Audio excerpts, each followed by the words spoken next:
What's up, tennis fans? Sleepy Picks here. We had a packed day of first round matches at the Rome Masters. We have a lot of second round matches to talk about. Let's take a look at the draw. Here's a look at Sinner's eighth of the draw. First match we're going to look at is Sinner against Ofner. Ofner able to beat Mickelson 6-3, 6-3 pretty handily. And for me, the biggest difference in that match between those two guys, because obviously, the level disparity isn't really there. The only thing to me that I saw was just Ofner's confidence on the clay court and Mickelson's lack thereof. Ofner able to change the directions really well to keep Mickelson on a little bit of the defensive. And every time he was able to change directions, he either got a winner or he was just challenging the Mickelson movement. And that was something that we kind of talked about with the power that he has, his ability to challenge that movement of Mickelson on the clay. We know Mickelson is a great mover on the hard courts. He's able to hit the balls extremely aggressive on the hard courts, but on the clay, he seems a little bit uncomfortable and often was able to expose that today with a straight set win. Looking at this head-to-head here for Sinner and Ofner, it is 1-0 for Sinner. They met back in 2019 in a Challenger indoor hard court, a 6-2, 6-4 win for Sinner in the finals. Coming into this match, Ofner is 10-6 on the clay, 16-10 last year, 8-13 the year before. Sinner, on the other hand, is 11-0 on the clay, 11-2 last year, 11-2 the year before. And as we spoke about before, he's definitely going to pass this 11-win mark. I think it's probably going to be tomorrow, but we'll have to see how he performs here. Obviously, this is his home tournament, a tournament that he has not won yet. So definitely Sinner's going to come in with a very focused mindset. Sinner's coming off a win in Madrid, only dropping one set to Bonzi in the first round. He dropped the first set to Bonzi and then didn't lose another set after that, beating Moeller, Norrie, Hadar, Fils, and Zverev all in straight sets. And, the last three guys, Hadar playing amazing on the clay, Fils playing extremely well. He was undefeated going into that match on the clay. And then Zverev, we know, is always a tough task on clay, and Sinner was able to take care of him 6-1, 6-2. He served very well that day. I think we're going to see more of the same here. Obviously, these courts a little bit slower, which to me, I don't know if that favors if that really does favor a guy like Ofner, just because he likes to have the big serve, the big forehand. But he did do a good job of neutralizing a lot of the attack shots of Mickelson today because of how slow the court was. So maybe he'll be able to neutralize some of Sinner's balls. I don't think it's going to be anywhere close to enough. This is going to be Sinner in two pretty easy sets, probably like 2-2 or 3-3. So give me Sinner to advance in straight sets. Next match is Popyrin and Mensik, and Popyrin beating Berrettini was a little bit of a surprise to me. He was able to prevail 6-2, 6-3, and the Berrettini forehands were just not landing today. He was barely able to find a lot of offense, not able to neutralize any of the offense being produced by Alexei Popyrin, and Popyrin just kept coming at him with the big forehands coming into net, and we saw the confidence of Popyrin, which we had seen in Houston, where he played a very good tournament, making it out to the quarterfinals, losing to Francis Tiafoe, beating Gibson and Mickelson on the way there. And I feel like we saw a little bit of that confidence today. This is a very good win for him. His third win on the clay this season. He snaps his three-match losing streak with a win over Berrettini. Now he takes on Jakub Mensik, and this head-to-head is 3-0 for Mensik. Mensik has never dropped a set to Alexei Popyrin. Let's go through their three matches. In 2024, they played on the clay in Umag. It was a 6-3, 6-2 win for Mensik. In 2024, in October, they played in Vienna. That's indoor hard courts. Mensik able to win 7-6, 6-2. And then in 2026, Mensik able to win in Dubai. That was this year, 6-3, 6-2. And we talked about how that was right after Popyrin, I believe, got his first win. I might be wrong. Let's take a look here. No, he was able to beat Machac. He got his first win in Doha, and it was against like a guy outside the top 1,000. But up until then, Popyrin hadn't been having a great season. Makes it out to the second round, loses a tough one to Mensik.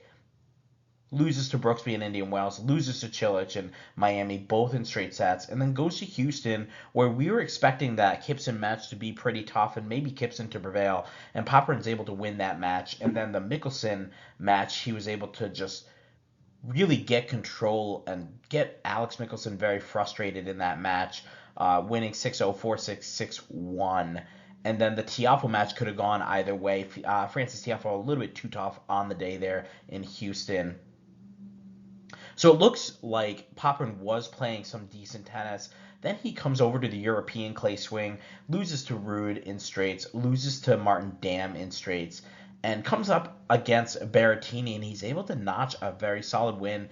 I'm very impressed with what we saw from him today. I liked the aggression that he had. Is he going to be able to do this against Jakub Mensik, a guy that he's never beaten before? I don't think so. Mensik coming off a tough 3-set loss to Zverev in Madrid on his way to the fourth round to face Zverev. He was able to beat Martin Dam and Karen Khachanov in straight sets. That Khachanov match was very close to getting a little bit messy. Khachanov having several set points to send that match to a third set, but Mensik able to tough it out 13-11 in the breaker. I think this one's going to be another pretty straightforward one. And yeah, I know I keep picking all the seeds, but I don't see a path for Popyrin to win this match. I would be very surprised if he was able to take out Mensik here on the clay. So I'm going to go with Mensik to win in straight sets. Next match is Tiafoe against Buse. Buse able to get a nice win, 6-3, 6-3 over Sonego. And this was a tough-fought match, especially in the second set. The first set, Buse was able to kind of come out, dictate, rely on some of the errors of Sonego. In the second set, it really felt like it was all Buse. He gets up an early break. Sonego's talking to his coaching staff. You know, he's yelling, screaming, slamming the racket. He's getting extremely frustrated. And he's able to fight back to get the match even, to get the break back from Buse. And this just seems, I feel like I see this all the time with Ignacio Buse, where we feel like he's dominating and then he kind of gives you a little bit of a dip in his level. The other player is able to come back, and then Buse has to raise his game again to finish the match off, and that's exactly what he did. Now, this does concern me a little bit going into a match against Frances Tiafoe. Obviously, we haven't seen Tiafoe since Houston, where he was able to make it out to the semifinals, losing to Tommy Paul. But I am concerned just because I know Tiafoe is such a gamer. You know, you give him so many chances to win a match, he's going to take the match. So Buse's going to have to come out. He's going to have to be focused in this match here. Looking at their head-to-head, they have not played each other yet. We have Frances Tiafoe coming in. He's 2-1 on the clay, only playing that clay court tournament in Houston. 11-7 last year, 5-6 the year before. Buse, on the other hand, is 9-8 this year on the clay, 42-19 last year, 44-24 the year before. Obviously, Buse getting that nice win over Sonego in this tournament. He did have a quarterfinal loss to Tabilo in a challenger 6-4, 6-0. So a little bit of a head scratcher there from Buse, but we always talk about how Ignacio Buse finds a way to raise his game. You know, you talk about how well he looked against Fils last tournament, playing against him in Madrid. You know, tough 3-setter, losing 7-5 in the third. And that's kind of what I'm going to expect from him here. I think this is going to be a very tightly contested match between Buse and Tiafoe. I do worry that, you know, Tiafoe, having not played since Houston, that was in the first week of April. He lost in the semifinals to Tommy Paul 7-6 in the third. I do worry that he doesn't have that clay court experience under him yet, where we have Buse, who's got almost 20 matches on the clay. So I'm going to go with Buse to advance here. I think he's going to pull the upset over Frances Tiafoe. Not really sure if they're considering this an upset or not, but I'm going to take Buse to beat Frances Tiafoe in 3 sets. Next match, we have Arthur Fils taking on Pellegrino. Pellegrino able to get through his countryman Luca Nardi, and this was a tough-fought match as well. The first set, Nardi came out. He's playing great aggressive tennis. Pellegrino's not able to get any type of offense going. Most of the points that Pellegrino was winning were off of Nardi's misses, and Nardi was just playing such strong tennis, stepping into the court, ripping his forehand, really dictating against Pellegrino. After winning that first set, we saw a little bit of a change as he started to get to the middle of the second set, and I felt like Nardi was starting to just play not to lose. He took a little bit of pace off his shots. He wasn't looking for many offensive opportunities anymore, and he was just kind of floating some of these balls back. And that's a little bit frustrating when you watch someone that just dominated the other guy in the first set, and now they get a little bit nervous. They want to win this match. Big opportunity for them to get a first round win in Rome. And Nardi just kind of loosens up a little bit. The ball starts to get a little bit shorter for Pellegrino, and we see Pellegrino have way more offensive opportunities in the second and third set, and he takes full advantage of those. Nardi didn't really defend that well. Or have the ability to change that defense back onto offense. So once Pellegrino got a hold of the point, it was basically his. Pellegrino able to come back and win 6-3, 6-3 in the next two sets. He now takes on Arthur Fils, and no head-to-head here for these guys. It is important to mention that Pellegrino has about 5.5 hours on court so far, including that Nardi match. Fils coming in, he's 9-1 on the clay, 10-4 last year, 14-10 the year before. Pellegrino is 15-10 this year, 37-18 last year, 24-26 the year before. And guys, I did mention in our draw reaction video about Arthur Fils how I didn't think he was going to remain in this draw, given the fact that he's been up against some injuries recently, especially the stress fracture in the back. That really does affect him, and he had to retire in the French Open last year against Rublev. Couldn't even play that match because of that. Didn't play for the rest of the season. Comes back. He's looking phenomenal right now on the clay. And honestly, guys, if he stays in this draw right now, this is a very good sign. Because I told you before that Arthur Fils was kind of breaking out some tournaments. Played Doha, made a good run, skips Dubai, plays Indian Wells and Miami, skips Monte Carlo. So he's been trying to kind of manage his schedule a little bit more. This is now 3 tournaments in a row, so it's definitely a good sign for me that Fis's body is recovering well. He's able to he feels like he can go out here and give his best effort. So that's a huge plus for us going into the French Open, that Fils is feeling very confident physically as well. Fils is coming off a tough 6-2, 6-4 loss to Jannik Sinner in Madrid in the semifinals. On his way to the semifinals, he was able to beat Buse, Nava, Etcheverry, and Lehechka, getting the revenge over Lehechka for that Miami straight set loss. Pellegrino, as we mentioned before, able to beat Nardi, but he did come through qualifying, beating Gaston in straight sets and Landaluthe in 3. Guys, for me, not really much to talk about here. I think this is all going to come down to Fils. If he's 100% healthy, if he's like 90% healthy or 80% healthy, he's going to win this match. As long as he can dictate. We saw what Nardi was able to do for a set. He took the offense pretty easily, and Pellegrino really didn't have any answers. Tried to play a little bit more defense, wasn't able to do that, and then Nardi just kind of started to cough up a few shorter balls, and Pellegrino got right back into that match. Fils is not going to do that. This is going to be a domination from Fils, from the forehand and the backhand wing, from the return standpoint as well. So I like Fils to advance here. Give me Fils in straight sets. And here's a look at Sinner's 8th of the draw with my round of 32 picks. I do like Sinner to advance out to the quarters here. If we are able to get a Sinner and Mensik, that would be a rematch of the Doha 3-set loss that Sinner suffered. This was his last loss since going on this run, winning Indian Wells, Miami, Monte Carlo, and Madrid. So I think he's going to come in very focused in this match to get a tough win over Mensik. I think he's going to get through there.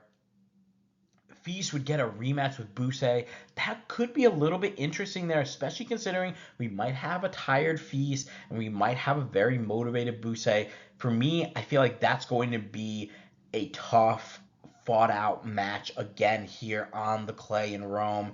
And I gotta favor Feast to get through there. So we would have a Feast Sinner round of 16 match. What a star-studded round of 16 match that would be. I'm going to go with Sinner again. I thought his game plan coming out against Arthur Feast, playing everything to the backhand, not giving him any clean looks to the forehand. The only time Sinner was going to that Feast forehand was on a offensive shot where Feast just couldn't get his feet set to really rip a lot of the shots confidently the way that he's used to. So I do lean towards Sinner. However, I did mention when they played that Madrid match that keep an eye out for Feast to make some adjustments. I think that's a real test of his coaching staff and himself as a player to make some adjustments. It was pretty obvious that Sinner's goal was to go mostly to that Feast backhand and limit the looks that Feast is going to get on the forehand. I would be interested to see if Feast does anything different here to maybe force a few more forehands where he can control the court against Sinner. But we'll have to wait and see on that. Let me know what you guys think. Post your picks in the comments. Here's a look at Shelton's 8th of the draw. First match we're going to look at is Rublev against Kecmanovic. And Kecmanovic able to get through a tough match against Fokina. Honestly, not a tough match against Fokina. 6-2, 6-3. And this was a little bit disappointing for me. I did pick Fokina to win this match. But Kecmanovic looked like the better of the two players. Fokina able to have decent defense, use his heavy spin ball to try to push Kecmanovic off the baseline, but he was unsuccessful most of the time. Kecmanovic able to hang around, glued to that baseline, redirecting his shots, hitting some massive forehand winners. He looked pretty strong here, and we talked about how he hadn't had a win on the clay this season. So against Fokina, he's able to notch his first win. He is 1-3 right now. He now takes on Rublev, who is sitting at 5-3 on the clay, 8-6 last year, 11-6 the year before. Kecmanovic, as we had mentioned, he's 1-3 on the clay, 5-7 last year, 6-7 the year before. He hasn't had a winning record on the clay since 2022.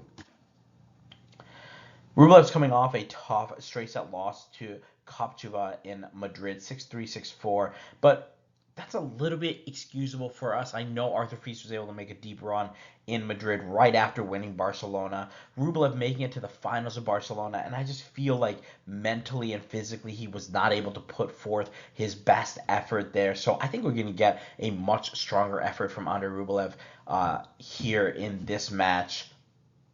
And especially considering their head-to-head, it's 2-0 for Rublev, 6-1, 6-2 in 2023 in Miami, and then 6-3, 6-1 in 2020 in Doha.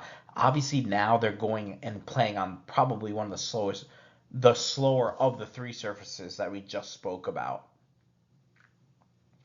And guys, I'm not going to waste too much time on this one. I really do think this is going to be a pretty straightforward one here for Rublev. I thought in Barcelona, he was playing very solid clay court tennis. I liked the way he was managing his emotions too on the court. Wasn't getting too out of whack there, which tends to cost him the match sometimes.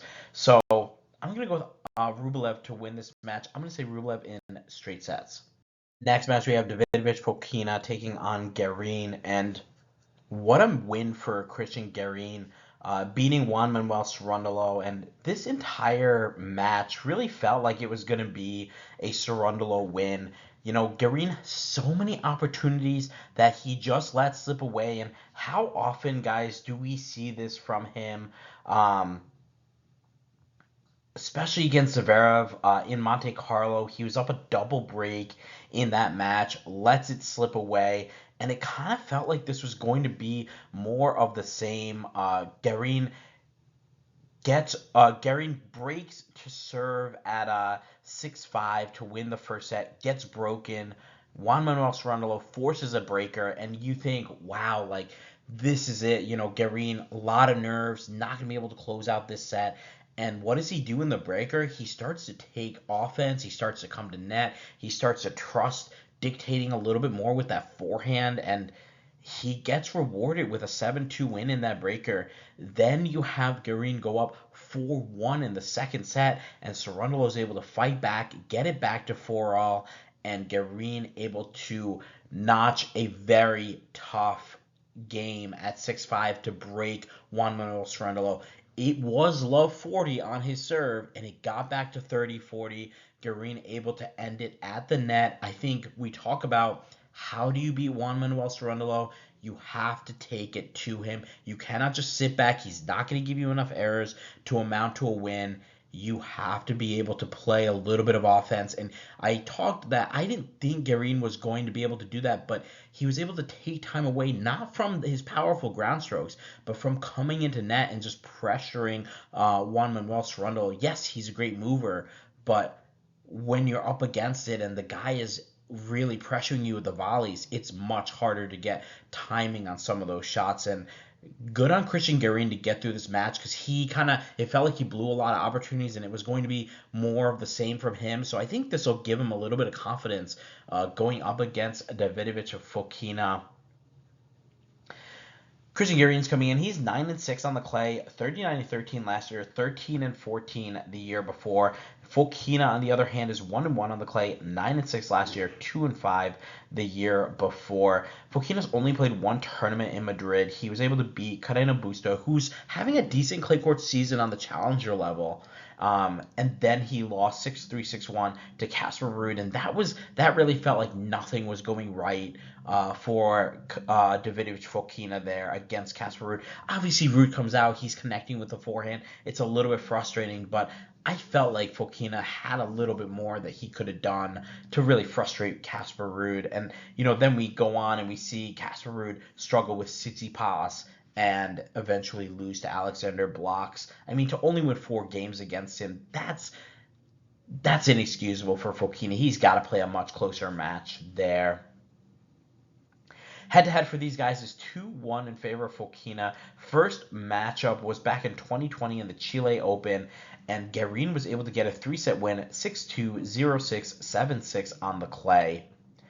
In 2021, they played in Antwerp, with Fokina taking a 4-6, 6-3, 6-3 win on the indoor hard courts. And then in 2023, Fokina able to get a 6-3, 6-4 win at Indian Wells. And obviously those two hard court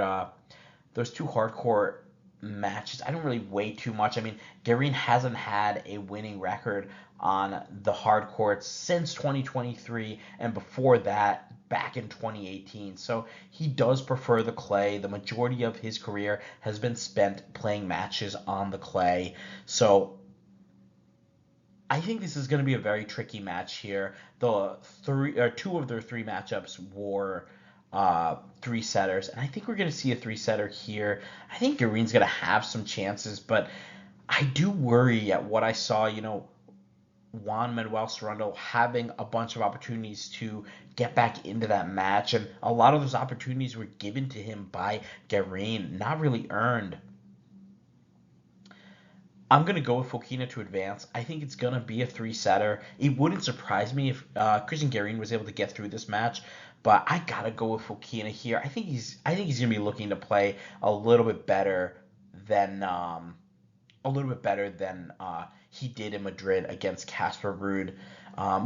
We're talking about a guy who has had a winning record on the clay for the majority of the seasons that he's played, dating back to 2016. So give me Fokina to advance in 3.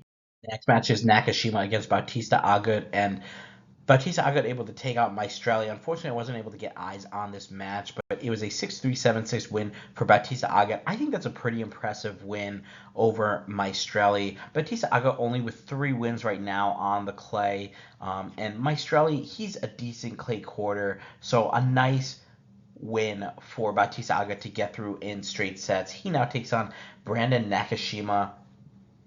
Bautista Agut coming in, he's 3-5 on the clay, 6-8 last year, 10-7 the year before. Nakashima's coming in, he's 2-3 on the clay, 6-8 last year, 13-7 the year before.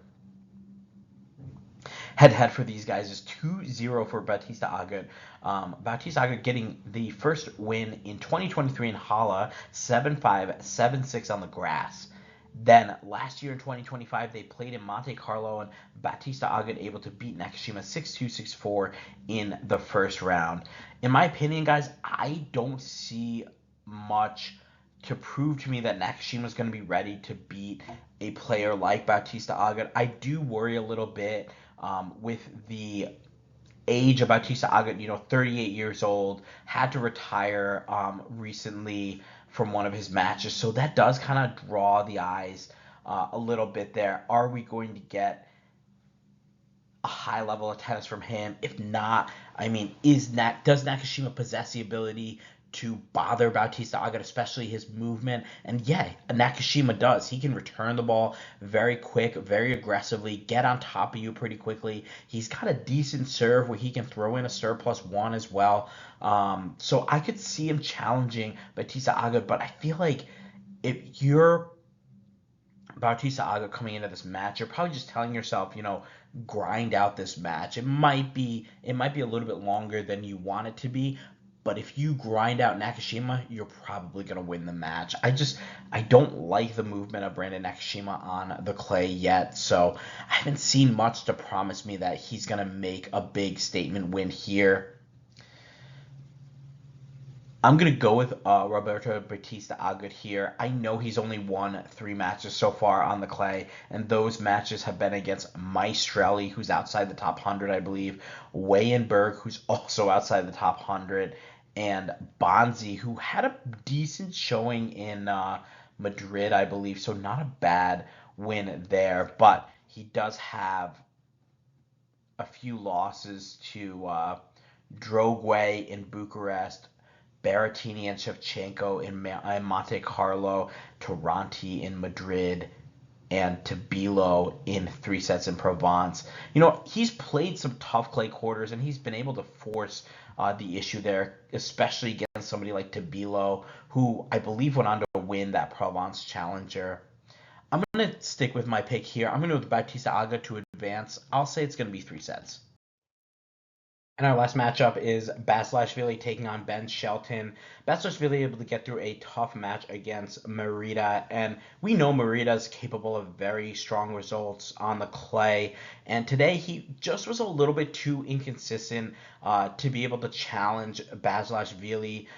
Merida able to take that second set 6-2. He was able to find a little bit of offense, redirecting some of the shots of Basilashvili, but just a few too many errors in that third set for him, and Basilashvili really able to play some confident tennis there in the third set, winning 6-4, 2-6, 6-3 to advance. He now takes on Ben Shelton, and head-to-head here, these guys have not met. We have Ben Shelton coming in. He's 6-2 on the clay, 7-5 last year, 8-4 the year before. So a chance for Ben to kind of maybe get the most wins that he's ever had on the clay this season. I would assume if he's able to take out Basilashvili here, we did talk about how this is a pretty nice looking draw for Ben Shelton if he's able to kind of get himself going here. Shelton coming off a tough loss to Dino Prismic in the second round of Madrid, 7-6 in the third, but he was able to win Munich, so a little bit of a hangover there maybe, and then you go up against that firepower of Prismic. That was a really fun match. I was concerned how the Shelton body was going to hold up, but there didn't really seem to be signs of fatigue from him in that match. That was a very tough back and forth match from those two. Basilashvili, on the other hand, coming in, he's 8-5 on the clay, 9-10 last year, 27-15 the year before. He's able to get through qualifying, beating Moeller and Hijikata, and a tough 3-set win over Merida, as we had mentioned. I'm going to pick Ben Shelton to get through here. I don't really think that Basilashvili is going to have much to bother him. Maybe people are seeing that Prismic result and saying, Shelton's not really going to play that well here because he just lost to, another guy that's outside the top, XYZ, blah, blah, blah. And I wouldn't buy into any of that stuff, guys. I think Prismic's just playing very good tennis.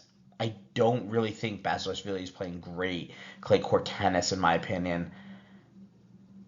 I'm going to pick Ben Shelton here to win. I think it's going to be straight sets. I think he's going to come in focused and ready to go. He's had about a week off, maybe a week and a half off. So he's ready to go now. Had that nice win in Munich. I think he's going to get started on the right foot here. So give me Shelton to advance in straights. Here's a look at Shelton's 8th of the draw with my round of 32 picks. I do really like Shelton still to get out of here. I think it's going to be Rublev and Shelton in the round of 16. Yeah, that's both the top 2 seeds here in this 8th of the draw, but I liked the way that Rublev was playing in Barcelona, and I loved the way that Shelton was playing in Munich. I think he ran into a very tough player in Prismic in Madrid, and I don't think Basilashvili is going to be able to offer him anything, nor do I think that Nakashima or Bautista Agut will be able to do anything as well. So at least Shelton's going to get out to the round of 16 here, where he'll play Rublev, Fokina, Kecmanovic, or Garin, and I like his chances against any of those guys with that serve, with that lefty spin. I really like Shelton to advance here to a quarterfinal in Rome. Here's a look at Auger-Aliassime's 8th of the draw. First match we're going to talk about is Felix Auger-Aliassime against Navone, and Navone able to get a nice win over Denis Shapovalov. And we talked about this match, how Navone was going to force Shapovalov to make 1 or 2 or 3 extra shots, and there was nothing that Denis could do to really hurt Navone. He was just a wall today. He was getting everything back, looping everything back, just making Denis play these long, drawn-out clay court points, and we know that's something that he would prefer not to do. So great win for Navone to get through that match.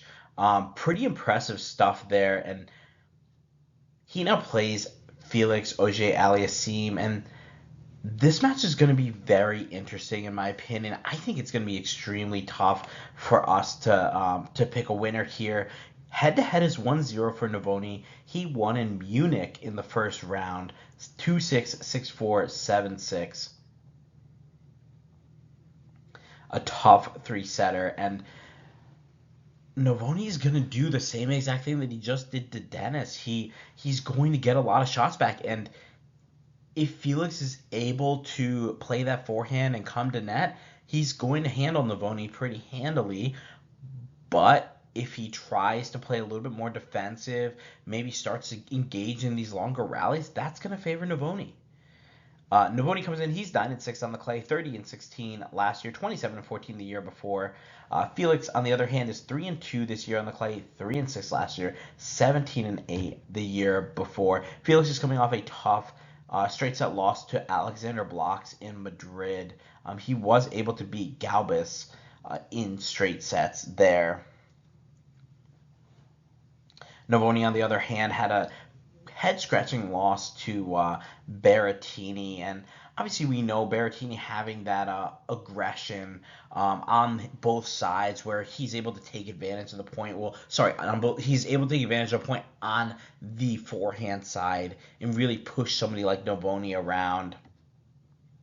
Navone did go 3 sets as well in Madrid with Zverev. Very tricky match there as well. He's playing with a lot of confidence, and when you look at his records, he's 17-28 overall on the hard court, 252 and 135 on the clay. So if that doesn't tell you that this guy prefers the clay, then I don't know what does.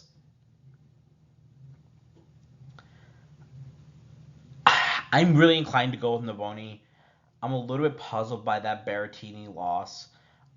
I did like what I saw from him in Bucharest. Remember, he was able to win that tournament. I liked what I saw today, his patience against Chapo, knowing that this guy was just going to miss. You just have to kind of bide your time. Felix is a totally different customer, and this is going to be a 3-setter, guys. And I know I just said I was leaning towards Navone, but I'm going to pick Felix to advance here. Here's the one thing that stands out for me on the clay this year for Felix. His ability to come to net. I feel like he's doing it a lot more here. I think he's trying to use that big forehand and back it up with some volleys, and that's something that'll also translate over to the grass and then translate over to the hard courts for him too. I think something like that is going to frustrate Navone a little bit if Felix is able to rush him off both sides. Now, if Felix comes out and he's hitting a ton of unforced errors, remember, Chapo, 28 unforced errors today.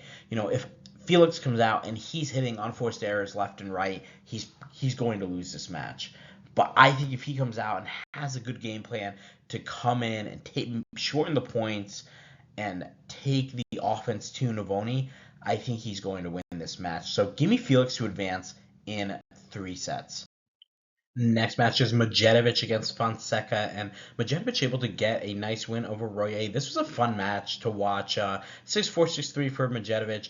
Both guys with just massive forehands, able to both trying to take control of the court.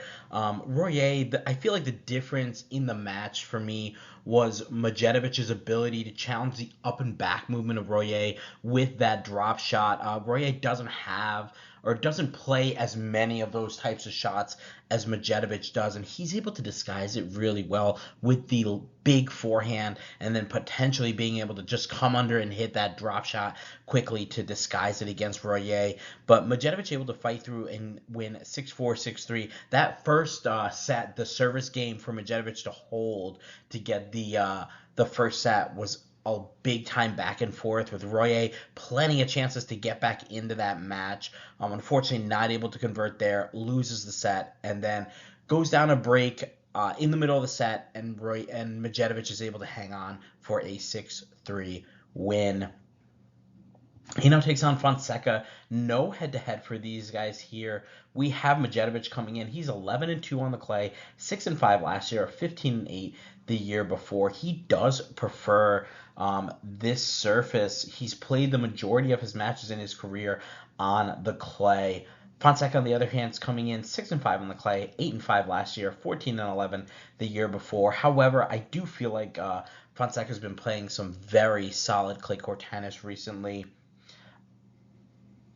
Medjedovic coming off that tough Rublev 3-set loss where it felt like he kind of just ran out of energy a little bit. Remember, he had to get through the qualifiers there, so he had already played. He was on his 6th match against Rublev in the semifinals of Barcelona, but he did give it everything he could. Tough 3-set match there.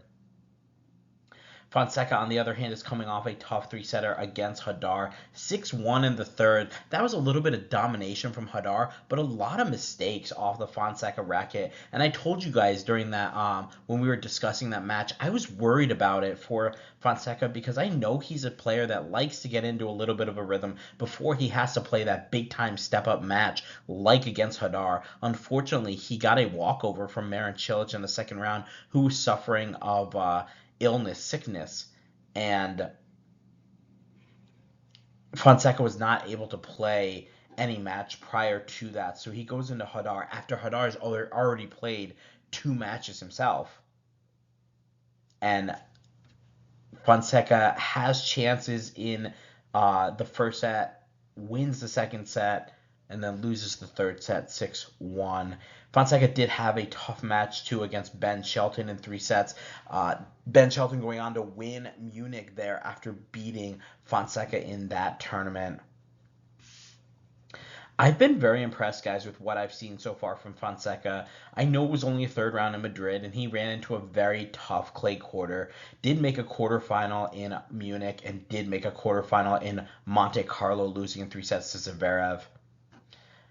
I know Medjedovic is 11-2. I know some of these matches are from challenger level events, but I do think his game has been translating over. The biggest question is, can he have that consistency to beat someone like Fonseca? He needs to be able to produce that offense and back it up with that drop shot consistently against a player like Fonseca. He cannot have lapses of games where the errors start to creep in, because then he will find himself down a break at least against Fonseca. I'm going to pick Fonseca here, guys. It wouldn't surprise me if Medjedovic came through. I think he's playing some very good tennis and very confident tennis, too. Like we talked about before, 11-2. One loss was to One loss was to Kopcheva in Marrakesh, and that's a little bit excusable for us because Medjedovic was coming off the Naples Challenger a couple days before that, so didn't really get much rest going into Marrakesh. Loses to Kopcheva in 3, and then loses to Rublev in Barcelona in 3, in a very similar situation where just a little bit tired from that entire tournament, getting out of qualifiers to make the semifinal. Yeah, I'm going to pick Fonseca. I think it's going to be Fonseca in 2 tough sets. Wouldn't surprise me if it was 3 sets, but I think he's going to be a little bit more consistent and a little bit more consistently aggressive than Medjedovic is. I'm curious to see how Medjedovic is going to be able to adapt to the large Fonseca shots that are going to push him off balance. He's not going to be able to line up as many forehands as he wants because that ball is going to be coming a lot faster at him. So give me Fonseca to advance in 3. Next match is Etcheverry against Bellucci, and Bellucci able to get through Barachaga, and honestly, I credit the crowd a lot, helping him to ride through that match. He really was building up a lot of momentum against Barachaga, and Barachaga just a little bit of a disappointment, a lot of mistakes on the Barachaga racket. I was expecting him to be slightly more consistent. We saw him in Houston. He was an absolute wall. Had chances to beat Tommy Paul in the finals. Wasn't able to convert. This is a little bit of a step back, in my opinion, against Bellucci, who hasn't been playing the best of clay court tennis. Bellucci now getting a winning record. He's at 6-5, but hasn't been the best on the clay. Was able to go to a few challengers and get some clay experience because in Madrid he lost first round. In Marrakesh he lost in the second round. So not much success on the ATP level for Bellucci. He now takes on Etcheverry after getting the win over Barachaga, and no head-to-head for these guys, but I'm going to be pretty quick about this. Etcheverry's coming in. He's 15-5 on the clay, 9-14 last year, 19-13 the year before. Bellucci, on the other hand, is 6-5 this year on the clay, 3-7 last year, 5-2 the year before. Etcheverry's coming off a straight set loss to Arthur Fils in Madrid. He was able to beat Prismic in 3 sets, which is a very tricky match for him. And then Etcheverry able to dispatch of Sebastian Ofner pretty easily in the first round there.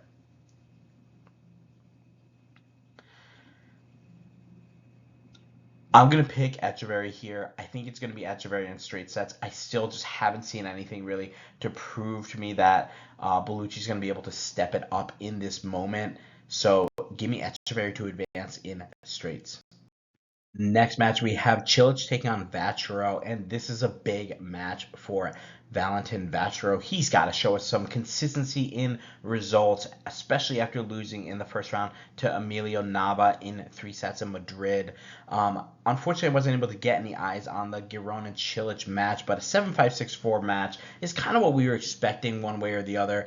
I had picked Garin to advance. I thought he was going to be able to neutralize the first serve and volley tactic from Cilic. He was not able to do that, and Cilic able to advance in straight sets, 7-5, 6-4. Cilic was coming in. He's 3-2 on the clay, 11-9 last year, 0-1 the year before. Vacherot, on the other hand, is 4-2 on the clay, 24-12 last year, 15-9 the year before. Vacherot did make it out to the semifinals of Monte Carlo, where he played Carlos in 2 tight sets. Vacherot following up his performance there with a second round exit to Emilio Nava. Definitely want to be able to check that out. If he can have consistency of results, then I can trust him that he could potentially make a deep run in Roland Garros. Cilic, on the other hand, suffered that illness, had a nice 3-set win over Zizou Bergs, but became ill after that match, had to withdraw against Fonseca. Now he's back, and it looks like he's fully healthy here. This is going to be a tricky match here for Vacherot, but I do think that Vacherot should be able to survive a match like this. So give me Vacherot to advance in straight sets. And here's a look at Felix's 8th of the draw with my round of 32 picks. I think we're going to get a Fonseca Vacherot round of 16 match, which would be very exciting there. However, I can definitely see a world where Navone and Medjedovic and even Cilic are able to upset those three-seeded players. I don't see Etcheverry losing to Bellucci. Maybe Bellucci is going to be able to get a little bit more momentum from the crowd as well here, but I like Etcheverry to at least get through that match against Bellucci. Overall, I said it earlier, I think this is Vacherot's 8th of the draw to lose. I think he's going to be able to out-savvy Fonseca in some of these matches. He's not going to be able to out-hit the guy, but he can definitely redirect shots. He can rush you a little bit more. He has the craftiness and ability to kind of force the issue on a guy like Fonseca. So I'll be very interested to see what that looks like and if Vacherot is able to get some success. But I'm picking Vacherot to come out of this 8th of the draw. Here's a look at Medvedev's 8th of the draw. First match we're going to talk about is Cobolli against Terrence Atmane. Atmane able to get through Zizou Bergs in straight sets, 6-3, 6-4. And this was just a pretty convincing win by Terrence Atmane. Zizou Bergs not really having success with his power and able to dictate a little bit. Terrence Atmane on the offense the majority of the time of this match, dictating with that forehand, stepping around, hitting his inside outs. He looked extremely strong today, and he's going to need to look very strong if he's going to beat a guy like Cobolli. Atmane coming in, he's 4-3 right now on the clay, 3-4 last year, 5-5 the year before. Cobolli is coming in 8-3 on the clay, 15-6 last year, 10-9 the year before that. Cobolli's coming off a tough loss to Zverev, 6-1, 6-4. He did beat Cobolli in 3 sets, Vallejo in straights, and Medvedev in 3. And we talked about how we were kind of waiting for him to maybe show a little bit of fatigue, and he definitely did in that Zverev match. Cobolli now going on his 3rd straight week here. Lost to Shelton in the finals of Munich, 6-2, 7-5. Terrence Atmane, on the other hand, playing Zverev 6-3, 7-6. A pretty tough match. And we know Zverev's record against lefties. He was able to increase his record there against Terrence Atmane. Looking at the head-to-head, it is 1-1 for these guys. And first meeting was back in 2025, where Terrence Atmane was able to win in Cincinnati. Second round, 6-4, 3-6, 7-6. And then Cobolli getting his revenge in Delray Beach, winning 7-5, 6-4. Now we're on the clay, a much slower surface. Both guys don't seem to mind the clay, though, even though they have these big, powerful games where they like to run around and rope their forehands. In my opinion, guys, I think this is going to be a 3-setter. I think we're going to see Cobolli's body kind of give out a little bit here, and especially given how good of a clay season Cobolli has had so far, I don't know if it's worth really trying to push through and get a win here, because he needs to focus on being prepared for Roland Garros, for the French Open. So I think if we see this go 3, I think it's got to be Atmane here. I'm going to go with Atmane here to advance in 3 sets. Next match is Tirante against Norrie, and this is a rematch of the match we just saw a week ago in Madrid, where Norrie was able to prevail 7-5, 7-6. Tirante coming off a nice win against Cadenasso, and he had to fight against not just Cadenasso, but against the boisterous crowd. Tirante able to win the last 2 sets, 6-4, 6-0, and you could tell Cadenasso kind of ran out of steam there. The legs were going, so the shots weren't going as deep, they weren't as powerful, and Tirante able to just do whatever he wanted there in the final set. Cam Norrie is coming in. He's 5-3 on the clay, 14-7 last year, 8-8 the year before. Tirante, on the other hand, is 9-4 on the clay this year, 35-22 last year, to 26-22 the year before. Obviously, we know Tirante prefers the clay, the slower surface. He's able to kind of cook a little bit there. Tirante coming off a tough loss to Norrie, as we just spoke about, but he was able to beat Bautista, Agut, and Tommy Paul in straight sets, getting to that match.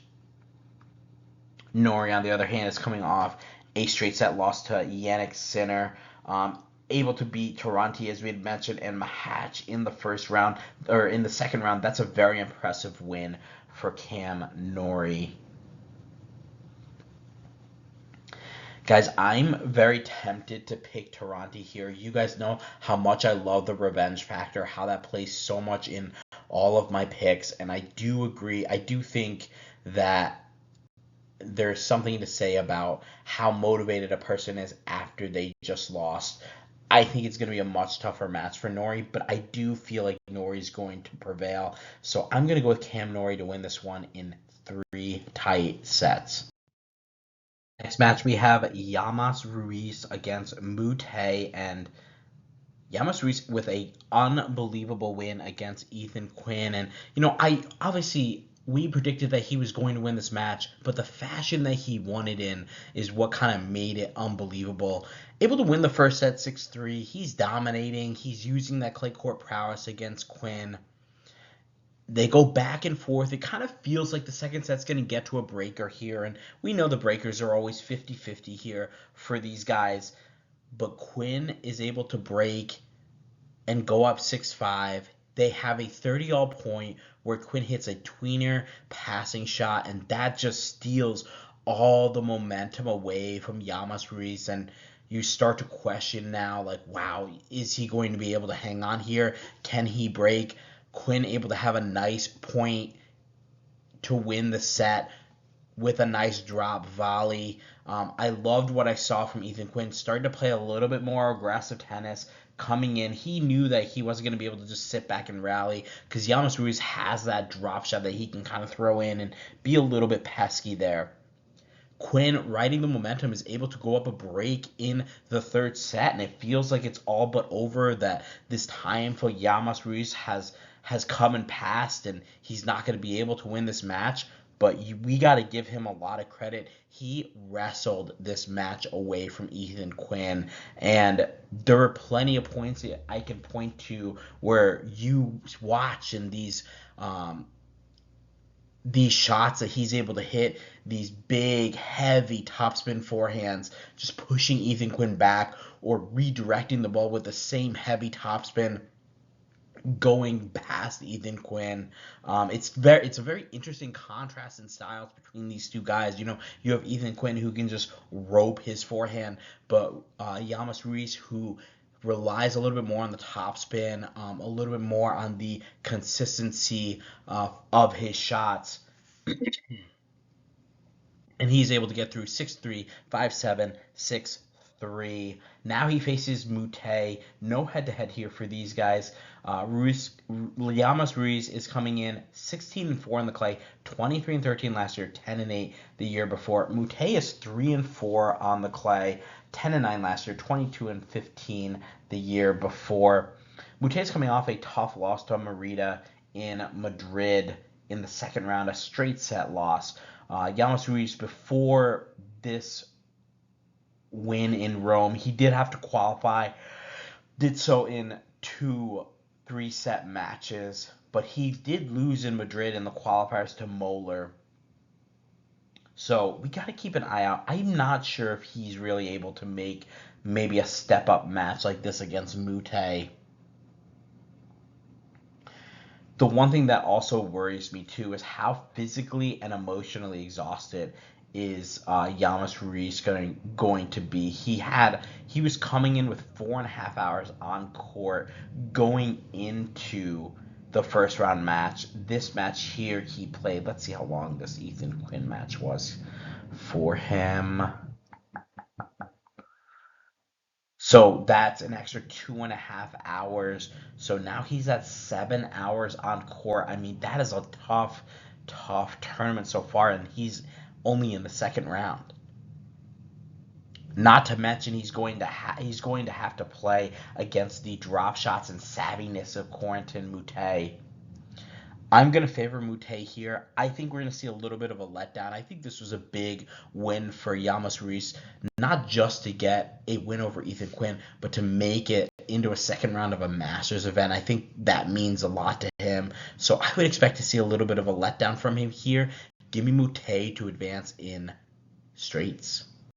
Our next match is Machac against Medvedev, and Thomas Machac able to gut out a tough win against Tsitsipas 6-4, 7-6. They played a tough back and forth second set and were able to get that to a breaker, and Machac able to just jump out to a quick lead from the mistakes of Tsitsipas. And once Machac started to get a little bit of comfort in that breaker, we saw the big shots start to come out. He's able to bully Tsitsipas around a little bit more. A very disappointing loss here for Tsitsipas. We talked about how he's never had a losing season on the clay, and that's in jeopardy now. I think he's a couple of losses under 500. Machac is going to take on Medvedev now. Medvedev coming in, he's 2-2 on the clay, 6-4 last year, 11-5 the year before. Machac, on the other hand, is 5-4 on the clay, 2-5 last year, 9-5 the year before. As we mentioned before, Machac coming off that good win against Tsitsipas. He did lose in 3 sets to Norrie in Madrid. Medvedev, on the other hand, is coming off a tough 3-set loss to Flavio Cobolli. Medvedev, on his way to the 4th round there, was able to beat Marijan and Budkov Kair. Head-to-head here for these guys is 2-0 for Medvedev. In Paris 2024, Medvedev able to prevail 7-6, 7-5, 1-6, 6-4. And then in 2022 at Indian Wells, Medvedev able to win 6-3, 6-2. For me, guys, I have to go with the guy that I trust to be the more consistent one. I do understand that there is a chance that Machac can take the racket out of Medvedev's hands if he's really hitting that forehand out, charging the net, using his volley skills. Yes, he can definitely take this match. However, we haven't been able to see any type of consistency from Machac in regards to, now you got a good win over Tsitsipas. Can you do it against a little bit of a higher level now in Medvedev? And I think that's going to be the test for him. I'm going to stick to my guns and go with Medvedev to advance in 3 sets. Here's a look at Medvedev's 8th of the draw. And this draw is going to be wide open here for whoever's going to make it out to the quarterfinals. I'm going to lean towards Terence Atmane. I think it's going to be either Terence Atmane or Cobolli who's going to be able to come out of this draw here. Wouldn't surprise me if it was Atmane with the lefty prowess on the clay, able to get that ball out to the Cobolli backhand. I feel like Medvedev is going to make it out to the round of 16. I think he'll be able to handle Moutet pretty easily. And then I just feel like Atmane's going to have a little bit too much against Medvedev for Medvedev to win that match on the slow clay of Rome. So I'm going to pick Terence Atmane to come through and make his his second Master Series quarterfinal.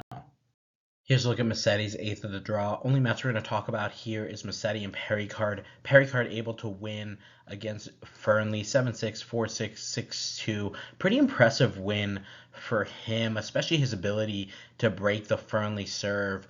I liked the way that Perricard was able to use kind of the slowness of the court to get the ball back in play and really start to look to dictate with his forehand. His serve was connecting very strongly today as well. I feel like Musetti's going to be able to neutralize a lot of the serves here from Perricard. He's going to make him play some longer service games, and that's what we talk about against these big servers. They have to be able to have these quick serve plus 1 aces going through this match, because if you make them play a bunch of longer service games, the arm's going to get a little bit fatigued, and then all of a sudden the miles per hour might drop a little bit, and now a guy like Musetti is going to start to chew up and play a few longer points and get a few more breaks. Looking at the head-to-head here, it's 4-1 for Musetti.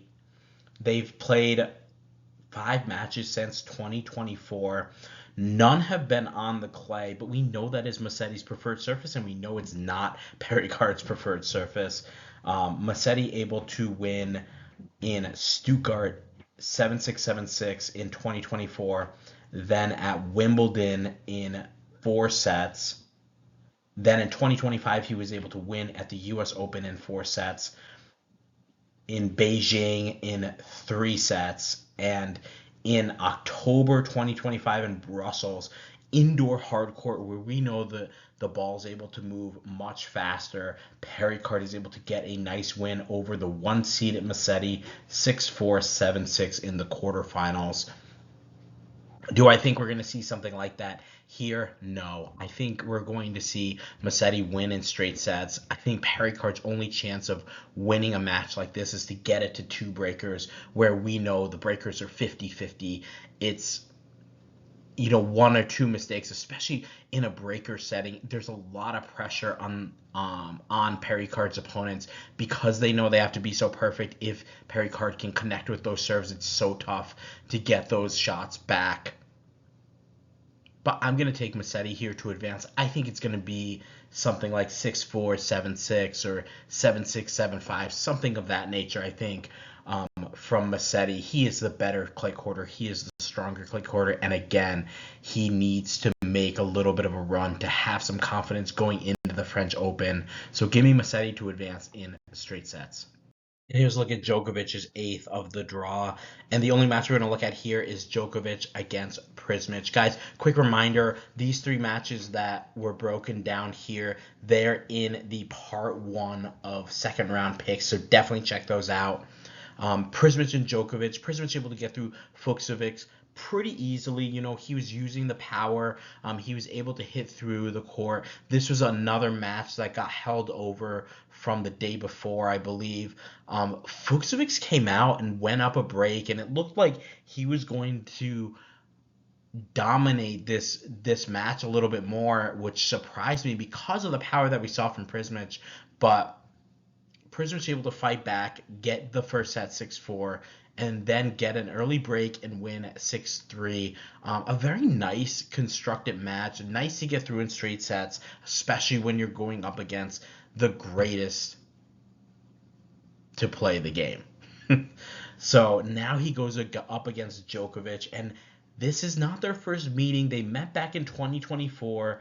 Prismic, a little bit younger, was only, I believe, 19 or 18 years old, playing in the Australian Open. Djokovic able to win 6-2, 6-7, 6-3, 6-4 in the first round of the Australian Open. Prismic was a qualifier there. Looking at these guys coming in, we have Prismic who's coming in. He's 17-5 on the clay, 23-6 last year, 4-5 the year before. Djokovic has not played a match on the clay. He's 9-3 last year, 16-3 the year before. Remember, Djokovic hasn't played a match since Indian Wells, where he lost in 3 sets to Jack Draper.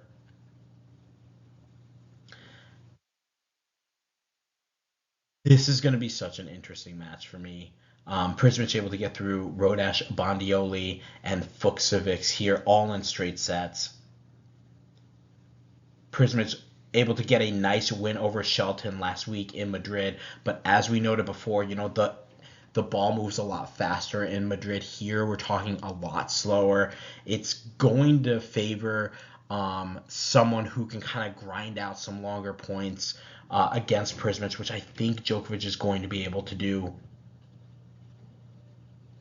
I'm going to pick Djokovic here to advance. I think it's going to be 3 sets. I think we're going to see Prismic have opportunities to win this match, but he's going to end up falling just a little bit short. We know how strong Djokovic is. It's very tough for me to pick this match, not knowing how Djokovic is going to play, this being his first clay court match of the season. Prismic playing extremely well on the clay, 17 wins, 5 losses. He's played phenomenally. But this is another level here, especially on the clay too. So give me Djokovic to advance in 3. Here's a look at Zverev's 8th of the draw, and only match we're going to talk about here is Griekspoor against Blocks. Blocks able to get through a tough match against China, 4-6, 6-1, 6-3. We talked a little bit about China in that he can hit the ball extremely aggressively. He's got a lot of power.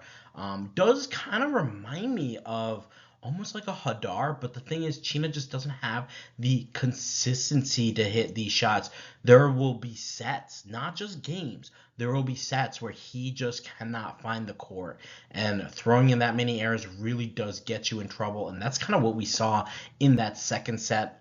Blocks able to start in the first set, goes up a break. It kind of feels like we're right back to where we were in Madrid. Blocks is finding nice rhythm on the clay, but China able to break him right back, and I think it is a little bit unsettling, playing a guy that at any time he can either go off and play extremely strong tennis or just commit so many errors where all you have to do is just kind of put a few balls back in play. I felt like Blocks was a little bit tentative in the first set. I thought he was waiting for those errors from China, and China was able to step in and kind of rope some shots past him. So I don't know if I would weigh too much of that match in, or too much of that match, that first set, losing the first set on Blocks. I just feel like his strategy kind of resulted in China doing that, and then he made a quick adjustment, started to wall off a little bit and get a lot of shots back, forcing a 6-1 set out of China in the second set. And then, honestly, when it went to the third set, who were we kidding? We knew it was going to be Blocks all the way there. He's able to advance 6-3 in the third set. Now he takes on Talon Griekspoor. No head-to-head for these guys here. Griekspoor is 1-4 right now on the clay, 13-8 last year, 8-8 the year before. His only win coming against Jumer in straight sets. He lost in Madrid in straight sets to Massetti. And we talked about that draw in Munich where he lost to Shapovalov in 3 sets, and that was a draw that was tailor-made for whoever was able to take advantage of it to come out at least into the quarterfinals there. Blocks, on the other hand, is coming in. He's 11-3 right now on the clay, 4-4 last year, 7-3 the year before. Had that 3-set win over China, but before that, he was able to make the semifinals of Madrid, losing to Zverev 6-2, 7-5, but not before he was able to beat Garin, Nakashima, Auger-Aliassime, Cerundolo, and Casper Ruud on the way to semis. I think this is going to be a Blocks match, and I would almost go as far to tag this as a must-win for Griekspoor. I think if you're Talon Griekspoor and you only have one win on the clay, the French Open is right around the corner, you want to be able to make a little bit of a run. Obviously, you beat Blocks, you have to go up against Zverev, which is a very tall task, but you have to at least take care of a guy like Alexander Blocks. I don't think he's going to be able to do that, though. I think this is going to be Blocks all the way. I love what I saw from Alexander Blocks in Madrid last week, and I think Blocks really wants to set up that rematch with Zverev. 6-2, 7-5. Now we're going to be on a little bit of a slower surface, so we'll be interesting to see who that's going to favor. But for now, guys, I have to take Alexander Blocks. You're talking about one win in Griekspoor compared to the 11 wins that Blocks has. I gotta go with the guy that is confident that if this match does get a little bit close and a little bit messy, it's going to be Blocks that's going to prevail because he believes in himself and his game on this surface. So give me Blocks to advance in straight sets. Here's a look at our first round records. 19-13 for me. I'm pretty happy with that. I know I had said recently, guys, that I thought this first round was kind of easy because we had a lot of heavy favorites, but we did have a good handful of upsets as well. So for me to kind of survive that and stay with a winning record, I'm really happy about that. Pamplemousse with a 12-9 record, and I told you guys yesterday I thought the Pamplemousse was going to be able to fight back from 4-5 record yesterday. Now 12-9. Always good to see the Pamplemousse picking some really strong matches here. So we'll see how we do in the second round. And as always, guys, thanks again for watching. Make sure you like and subscribe. Share your picks in the comments. Share the video. We have another video out on the French Open previewing the tournament in Roland Garros, so definitely check that out to keep up on everything tennis. We will have videos out every single day recapping the round that occurred and looking at some picks for the next few days. Until then, I'll see you guys in the next video.